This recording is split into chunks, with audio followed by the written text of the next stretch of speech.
വേറെ ആരും കാണാമെന്നുണ്ടോ? സാറേ ഫ്രീക്കന്മാരുടെ ഷട്ടൻ ബന്ധപ്പെട്ടു. ആ മതി. എനിക്കറിയില്ല, ഞാൻ ഡ്രൈവ് ചെയ്തിട്ട് വരും, ഞാൻ ചാനൽ കണ്ടിട്ടില്ല.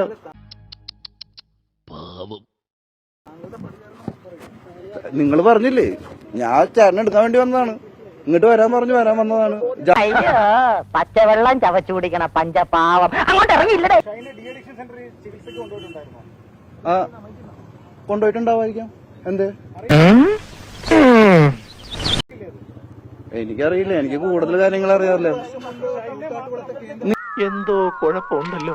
പിന്നെ ഡി അഡിക്ഷൻ സെന്ററിലല്ല ഉണ്ടാക്കിയത്, ആക്ച്വലി മാനസികാരോഗ്യ കേന്ദ്രത്തിലാണ് ഉണ്ടാക്കിയത്. ആണല്ലേ?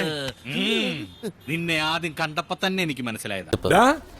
നീ ഇത്രല്ലേ കണ്ടുള്ളൂ, അങ്ങോട്ട് നോക്കിയേ. കേസ് നടത്തി 10 കൊല്ലം കേസ് നടത്തിയിട്ട് പരിചയമുണ്ട്. അപ്പൊ ഒരു കേസ് എപ്പോഴാവണേന്ന് നമുക്കറിയാം. അങ്ങനെ കുറെ ഓലപ്പാമ്പുകളല്ലേ, അതൊക്കെ വരിട്ടാവും. അത് കഴിഞ്ഞിട്ട് കേസാകുമ്പോ നമുക്ക് വക്കീലിനായിട്ട് ബന്ധപ്പെടാം. ഈ ഓലപ്പാമ്പ് കണ്ടാലൊന്നും ഉല്ലാസ് കുമാർ പേടിക്കില്ല. ഇവന്മാരുടെ ഈ നടപ്പും മട്ടും കണ്ടിട്ടാണ് യവന്മാരുടെ തന്തയെ വിളിച്ചത്. ഇപ്പൊ തന്നെ കണ്ടപ്പോ എനിക്ക് തന്റെ തന്തയ്ക്ക് വിളിക്കാൻ തോന്നുന്നു.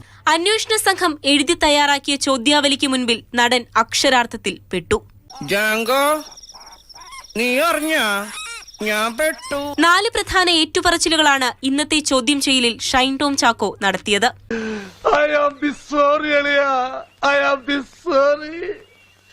ഞാൻ അങ്ങനെയൊന്നും ചെയ്യാൻ പാടില്ലായിരുന്നു. മുൻപൊരിക്കൽ ഡി അഡിക്ഷൻ സെന്ററിൽ ചേർത്തെങ്കിലും ഒരാഴ്ച കൊണ്ട് ചികിത്സ മതിയാക്കി അവിടെ നിന്ന് ചാടിപ്പോന്നു.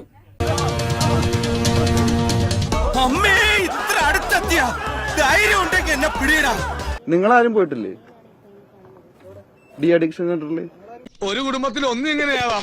എങ്ങനെയാണോ എല്ലാവരും ഒന്നുപോലെ ആയി പോയത്? അങ്ങനെ ഒന്നും ഞാനും ആലോചിക്കാതിരുന്നില്ല. അപ്പൊ എല്ലാം പറഞ്ഞ പോലെ